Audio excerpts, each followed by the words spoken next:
Bible Jim here.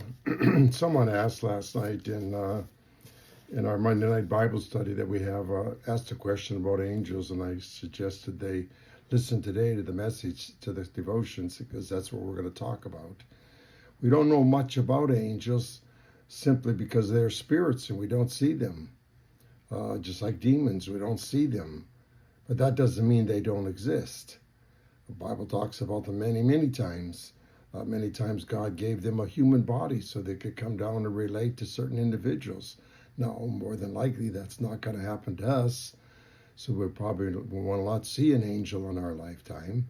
So then the question is, how are they involved in our lives then? Well, let me try and answer that. It's an interesting verse here in Matthew chapter 18, verse 10. This was Jesus talking, okay?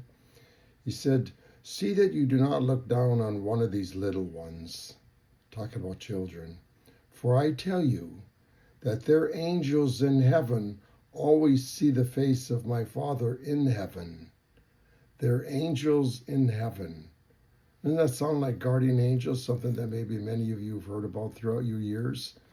I know I grew up learning about that we had a guardian angel. I never thought that was really true. Well, boy, that verse sure seems to indicate that we have a guardian angel.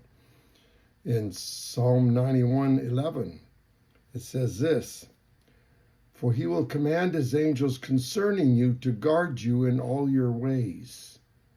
It said he will command his angels concerning you to guard you in all your ways. Doesn't that sound like a guardian angel? So the question then is why did God create angels? And what was his purpose for creating angels? Well, in Hebrews 1:14, it tells us this: "Are not all angels ministering spirits sent to serve those who inherit salvation?"